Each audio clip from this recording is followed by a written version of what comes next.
Igihe cyo gutaha cyarageze mbona Sonia yinjiye mu biro byanjye, nibaza ikimuzanye kuko ikindi gihe yategerezaga ko manuka nkamusanga mu bye nkamusezeraho. Nkimubona narikanze nibaza ikimugenza ndakibura, mpita mubaza ntihabaye iki kunsanze aha ngaha. Ahita mbaza ati hari aho mpejwe kugera se cyangwa ntiwashakaga kumbona? Ndamusubiza nti si ibyo mvuze ahubwo nyine urantunguye, sinari mbimenyereye kugera hano mu masaha yo gutaha. Ahita ambwira ati nagira ngo nkwereke ko iminsi yose idahora ari ku wa mbere. Nawe igihe wagiye uza kundeba ni myinshi cyane, nawe ngomba kukuruhura. Ndamubwira nti ariko ntibyari ngombwa kuko wivuna uza kundeba kandi nanjye nari imanutse. Ahita avuga ati ahubwo ngwino tugende nkwereka aho tujyana. Sonia yamfashe akaboko ndetse aranankingira, twagiye mubaza aho tugiye ariko akanga kunsubiza. Twakomeje inyuma ahantu ntari nzi ikihakorerwa, ntangira kwibaza ibyo ari byo, ariko aho kunsubiza agaseka maze mpita mvuga nti niba utambwiye aho tugiye sindengaha. Ahita avuga ati wowe tuza uraza kubibona kereka niba utanyizera. Nta kindi nari gukora, nemeye kugenda nk'ihene bagiye kubaga. Hari icyumba cyari ku ruhande mbona afunguye urugi, mu kwinjiramo nagiye kumva numva amazi menshi kuri njye. Nagiye kwiruka ngo nsubire inyuma numva umuntu aranshakiye, mu kumyiyaka numva ntibicamo na gatoya ahubwo ngarura muri cya cyumba. Niba ari ugutungurwa uwo munsi naratunguwe mbonye bose bandira imbere ya ndirimbo nziza y'isabukuru. Nibwo nibutse koko ko uwo munsi ari wo navutseho. Kuva navuka n'ubwa mbere nari mbonye ibintu nk'ibyo kuri njye. Nibajije wabwiye Sonia kugira ngo awutegure mbura aho yabikuye. Natangiye kureranganya amaso mu bari aho, wamfashe yari Ryan, Ivan, Diane ndetse na Chantal nibo baririmbaga. Amabuji narayacanye, imitsima ndakata ka fanta ko kunywa karaho. Mbese byari ibirori byiza cyane ku buryo nabonye icyo nari narabuze. Uwo munsi nibwo nabonye ko nkeneye umuntu nka Sonia iruhande rwanjye. Amasaha yatangiye gukura, dushyiramo akaziki turagaceza. Amagambo aravugwa, muzi ko ntawe ujya uvuga ibibi byawe ku munsi nk'uwo, ni kumwe n'umuntu wapfuye.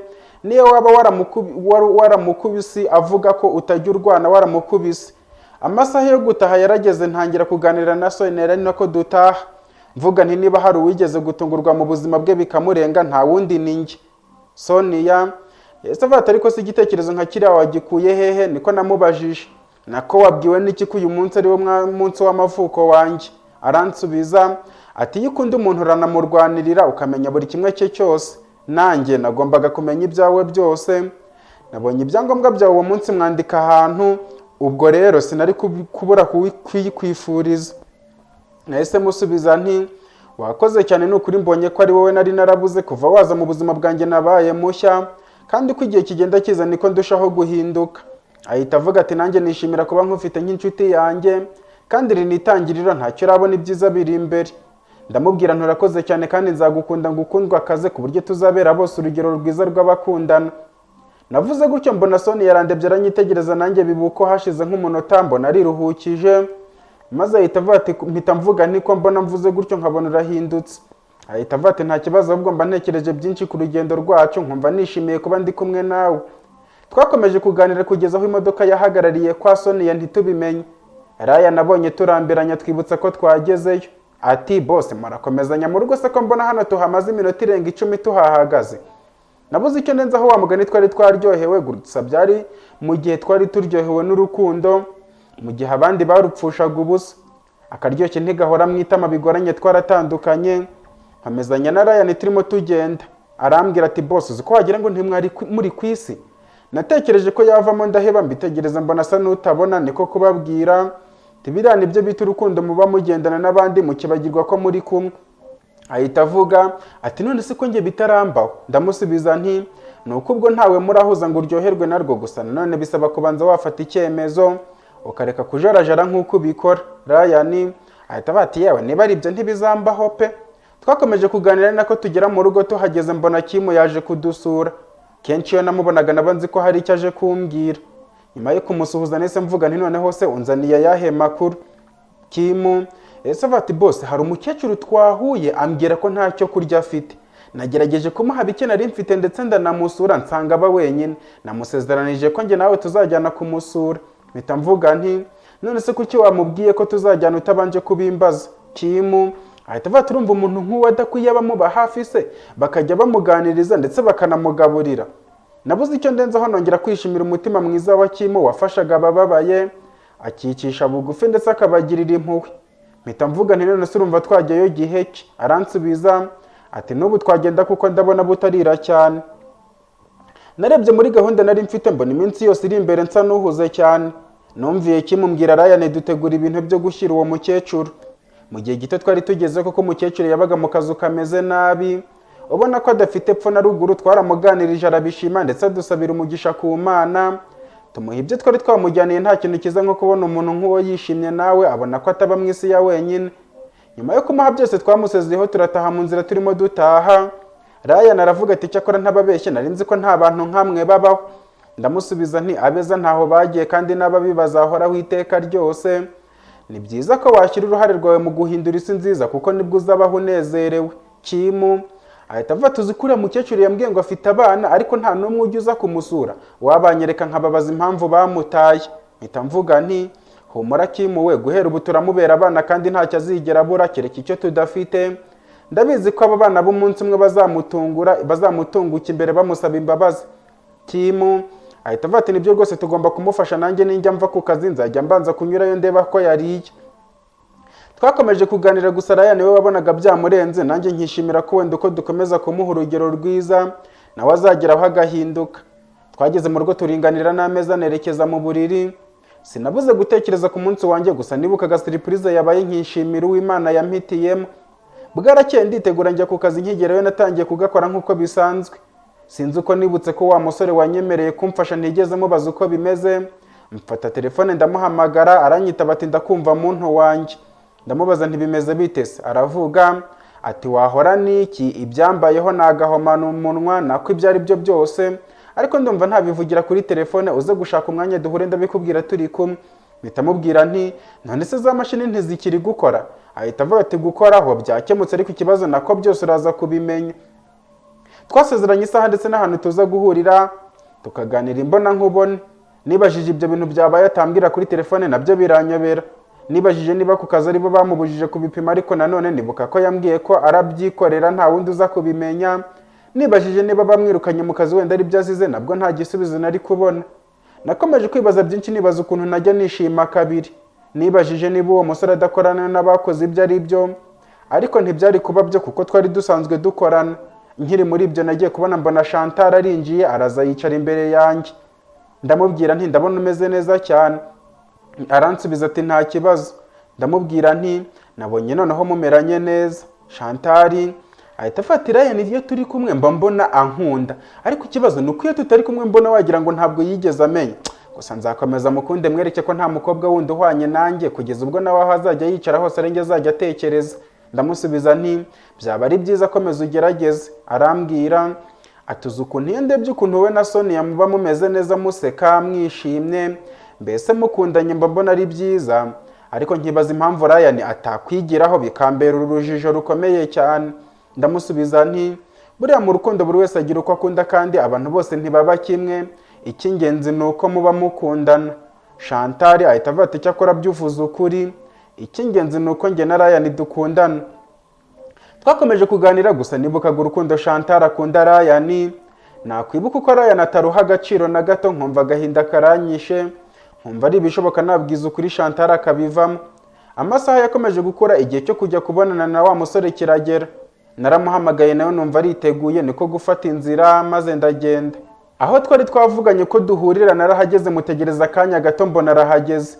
Nyuma yo gusuhuzanya ndamubaza ntibimeze bitese. Aransubiza ati sinavuga ngo ni byiza kuko mbabazwa no kwemerera umuntu ikintu bikarangira ntagikoze. Ndamubwira nti bibaho si ngombwa ngo uko ubyifuje byose aba ariko bigenda, icy'ingenzi ni umutima wabikoranye. Umusore ahita avuga ati gusa simpamya ko ibi bintu nta muntu byihishe inyuma, ariko ikibazo nibajije ko nzi ko ari njye ntawe twenyine twavuganye, uwo muntu yaba yarabwiwe nandi. None se haba hari abantu barimo batwumviriza mu kazi ko nzi ko mera nari nazikuyeho? Ni nayo mpamvu nanze ko nsanga ku kazi kuko nanjye byancanze nkifuza ko twaganirira hano. Ese wowe nta muntu wigeze ubibwiraho? Ndamubwira nti uwo nabibwiye ni Yvan kandi ndabizi neza ko atabivuga kuko ibyabaye byose twari kumwe. Ikindi kandi ni nawe wangiriye iyo nama yo gupimisha ibikumwe. Umusore ahita avuga tumwizeye ute ko mutabipangana yarangiza akakuvamo akakugambanira. Yavuze gutyo ntangira gutekereza byinshi, nibutse ko umunsi wa musore apfa yari Yvan natumye kumundebera akanzanira amakuru y'incamugongo. Umusore ndamusubiza nti Ivan yaba ari wowe wamwishe se, ariko se nanone ko twahuye nk'impanuka, uriya muti yaba yarawukuyehe muri kariya kanya? Yaba ari ya magambo nabwiye ngo ntukagire uwo wizera n'umwe se? Ariko nanone naba nkabije, ubuse n'iki Ivan atankoreye kugira ngo ataba umwizerwa kuri njye? Nakomeje kwibaza ibibazo byinshi, icyo ntekereje nkakivuguruza kugeza ubwo nabuze icyo ntora n'icyo ndeka. Hashize akanya mpita mvuga nti Ivan ntiyabikora, ahubwo igishoboka nuko cyagiye turi mu biro wenda haba hari uwatwumvirije. Ariko rero nubwo umbwira gutyo nturambwira ikibazo cyabaye. Umusore ahita avuga turabona ko nari narakubwiye ko nza kugupimira mu gitondo. Narabyutse nza mu kazi nk'ibisanzwe, mpageze nsanga imashini ziwanjye zapfuye kandi izindi zikora. Nabibwiye boss ambwira ko aza guhamagara abatekinisiye ngo bazikore, ariko uko mubajije nkabona nta muhata bifitemo. Ubwo rero nijoro nibwo baje kuzikora, ariko natunguwe nuko mu gitondo nagiye gupima ka gapapuro ngasanga byose barabisibye ku buryo nta gikumwe na gito kigeze gikoraho. Mpita mvuga nti ariko rero ndumva ibyo bitatuma wirenganya cyangwa ngo dukeka abandi, kuko wasanga barabisibye mbere. Ahita avuga ati sinabyemeza neza, none se ni gute byahurirana n'ibyo byose? Ikigaragara nuko hari ibintu byapanzwe, ahubwo twakomeza gufatanya gushaka umbugambanyi ukuri hafi. Nakomeje kumubwira ko umwicanyi yari yabipanze ibyo ari byo byose, atari kugaragaza ibikumwe, ariko umusore yanga kubyemera. Mu kumuha amahoro mwemerera gukomeza gushaka umugambanyi. Nyuma yo gutandukana nawe nasubiye mu modoka, mu nzira narigiye nibaza kubiri kumbaho, nubwo ntacyo nari guhindura, ariko nanone bikomeza kunyereka ko nintacika intege hari icyo nzageraho.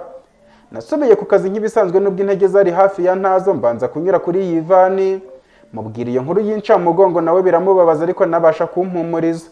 Arambwira ati se nta kuntu wa musore wajyanye na wa murambo yasubirayo agafata akantu gato bagapima bakareba ko yanyoye iyo miti koko? Mpita mvuga nti twaba tugiye guteza ikibazo. Tekereza nk'ubwo uwo musore agiye kumureba bakamufata kandi byari byarangiye neza. Ivan ahita avuga atari kuziko ari byo, ukuri kujya mu ziko ntigushye kandi nta mahoro y'abanyabyaha, amaherezo uzamenya ukuri kose. Ndamubwira nti nanjye nibyo nizeye. Twakomeje kuganira na Ivan, numvaga nduhutse iyo twabaga turi kumwe. Amasaha nayo ariko yicuma, igihe cyo gutaha kiragera, buri wese yerekeza iwe n'undi we. Iminsi yakomeje kwicuma. Hari umunsi umwe nari nicaye mu biro ngiye kubona mbona hari umuntu wohereje akavideo, nihutira kugafungura ngo ndebe ibikarimo. Nyifungura nakubiswe n'inkuba, ntangira kwibaza niba ibyo ndimo ari kurota cyangwa kubonekerwa. Natangiye kwibaza ukuntu bamubonye, nabyo mbiburira ibisubizo. Narebaga ko ka video nkongera nkagasubiramo kugira ngo ndebe niba ntibeshya, ariko ibyo nabonaga byari byo. Batangiye banyereka wa murambo wa musore, barimo wabo bawusezeraho, bakomeza bajya kumushyingura, mbese n'imihango yose yo kumushyingura. Natangiye kwibaza ukuntu muzehe yaba yarafashe uwo murambo aho kuwujyana kuwuta akawujyana mu muryango we. Nongeye kwibuka za message zansangaga mu kazi ngo mbaho umusore wabo, mbona ko byose ashobora kuba ari muzehe ubyihishe inyuma. Umujinya waranyishe, nibaza icyo yaba yarabikoreye, nibaza icyo ashaka kugeraho. Nongera kwibaza ukuntu umuntu yaba yarandeze nkiri umwana, namara gukura akaba aribwo atangira kungambanira. Nahise mfata telefone ndamuhamagara, ahita ambaza ati haba hari amakuru mfitiye se mwana wanjye? Ndamusubiza nti amakuru yo ndayafite, ahubwo mbwira aho uri mpagusange. Ahita avuga ati wambwiriye kuri telefone se? Ndamubwira nti amakuru yose si ngombwa kuyavugira kuri telefone, ahubwo wowe ndangira aho uri mpagusange kandi nibyihutirwa. Muzehe yandangiye aho yarari, nanjye n'umujinya wose mfata imodoka mbanza guca mu rugo, mfata ka pisto nari mfite nkabika mu mufuka, ndangije nkomeza aho twari guhurira. Nkirenga nka metero 100 nahise nkubitana na moto ihita inyitambika. Habuze gato ngo nyice hejuru, ariko nibutse ukuntu umuntu umwe wapfuye, nabwo atari ku bushake bwanjye, byampagamye ndababarira. Nahise mva mu modoka n'umujinya mwinshi, mpita mvuga nti ariko abamotari nkamwe mutwara mutareba muba mutekereza iki? Wagonga mugacika amaguru nibwo mwabona ibyo muba mukina nabyo. Ahita avuga atariko mwagiye mutuza mukamenya impamvu umuntu abakoze ibi mbere yo kuza mu mwuka mubi. Mpita mubwira nti impamvu kise? Ntacyo ufite cyo kumbwira, ahubwo kura ko kabore mu nzira nitambukire. Nagiye gusubira mu modoka, niba nararebaga he ntimubimbaze. Natunguwe n'uwo nabonye wa mumotari yari atwaye. Natangiye kwibaza aho mpera nsaba imbabazi, nibyo anyiyumviye mvuga. Nshaka kwinjiramo ngo mpite nsubira inyuma, wenda ntiyambonye, ariko nsanga arimo anyitegereza. Nta wundi twakubitanye amaso utari Sonia, umwizuba ruta bose. W'amaso yanjye atahagaga kureba, utari wakumva ijambo ribirimva mu kanwa. Wa mumotari yakomeje kundeba ukuntu nari nabuze uko nifata, nawe atangira guseka. Sonia yahita amuhereza amafaranga maze aravuga turakoze cyane mota. Motari akimara gufata amafaranga yahise avuga ati ko ntayo kugarura mfite se sinakubwiye ngo niba ufite atavunje umbwire mvunjishe mbere. Sonia ahita avuga ati nta kibazo yose nayawe nkurikije ukuntu wari wemeye gushyira ubuzima bwawe mu kaga, ntacyo nabona nagushimira nayo ni make. Wa mumotari yarayabitse afata motara yatsa, ahita avuga ati uwo mukobwa aragusobanurira impamvu nari nkwitambitse. Reka nisubirire mu kazi ndabona hari byinshi muziranyeho kandi sinakwiterera mu bitandeba. Motari yagiye gutyo nsigara ndebana na Sonia nabuze icyo mubwira. Hashize nk'iminota 2 turebana ahita avuga ati sheri sinari nzi ko nawe ujya uvuga nabi kuriya. Ndamusubiza nti mbabarira nanjye sinjye ahubwo nako buriya hari ukuntu umuntu abyuka nabi. Gusa nuriya mumotari yarari mu makosa atekereza nk'iyo mbagonga nkasanga nawe urimo. Ubu urabona nari kuzapfa nongeye guseka. Sonia yese avuga ati si byiza kubwira umuntu nabi mbere yo kumwumva. Ubu se moto ye ntishobora kugira ikibazo kitamuturutseho. Ndamusubiza nti ndabyumva ariko umuntu ni umuntu niyo mpamvu nanjye mbisabiye imbabazi. Ahita avuga ati ninjye umubwiye ngo akwitambike kuko umuvuduko nakubonaga hano nabonaga udasanzwe. Iyo uri n'abanabi wari kuyita munsi y'umukingo. Ndavuga nti none se hanaye. Sonia ahita avuga ati ntumbona se nari mbonye utashye kare mbona ngomba kuzi iwawe nkagutegurira ibya saa sita tukabisangira. Mpita mubaza nti koko se waruje iwanjye? Haransubiza ati ntunshaka se. Yambwiye gutyo nibaza aho yaba kuye icyo gitekerezo kuko kuva twamenyana niyo yazaga muri weekend ariko mu masaha y'akazi nta na rimwe. Ikindi nibajije ukuntu afunze ibiro bye ngo aje mu rugo nabwo biranyobera. Nibajije umuntu umubwiye ko nagiye mu rugo kandi na Ivan w'inshuti yanjye nafashe uwo mwanzuro nkagenda ntamubwiye. Mpita mvuga nti none se ubundi ko ari mu masaha y'akazi ninde ukubwiye ko ngiye mu rugo? Ahita avuga ati ikibazo ni uwabimbwiye cyangwa ninjye udashaka. Habwo reka twinjire mu modoka tugende mbona igihe nsubirira mu kazi. Nabuze icyo nkora nshaka kumuhakanira nabyo mburaho mbihera. Nibaza icyo nza kubwira muzehe nari nabwiye ko mufitiye amakuru tugomba guhura byihutirwa narangiza nkamwicira umwanya. Ikindi kandi nibukaga umujinya mfitiye muzehe nkumva ngomba kumenya ukuri byihuse kandi nasanga ari we simubabarire akabazwa ibyo yakoze. Namujyanye mu rugo mugejeje ndamubwira nti rero hari gahunda nari mfite. Hari umuntu twari tugiye guhura gahe gato ndumva wasigara utegura nkagerayo tukavugana ubundi nkagaruka. Sonia ahita avuga ati niba ugiye ntunsiga turajyana kuko nari nzi ko byose dufatanye. Ndamusubiza nti none se hari icyo byagutwara ko nta n'iminota myinshi marayo? Nanjye n'utuntu duke twari tugiye kuvuganaho kandi ntibikureba. Sonia yese avuga ati ntiwambwiye ko nkunda se? Ntiwambwiye ko ari njye tuzabana iteka ryose? None se niki cyatuma wanga ko nguherekeza? Ndamusubiza nti so kubyanga ahubwo nuko navuga ko atari ngombwa kujyanayo kandi warumbwiye ko ushaka ko dusangira ibya saa sita wateguye. Ubwo rero tujyanye amasaha yabari kugenda kandi ikigoroba mfite akazi. Sonia ahita avuga ati humura niba ari ibyo mugiye kuganira bitandeba. Ndasigara mu modoka ariko ntaho ujya tutajyanye. Niba udashaka ko tujyana reka tugume hano ntegura ibya saa sita unganiriza. Nakomeje kumwinginga ariko arangarananira ntangira kwibaza uko najya guhura na muzehe turi kumwe. Nubundi mbona ntacyo namubaza. Nibaza nanone nica gahunda za muzehe ibintu bitajya bimbaho na rimwe.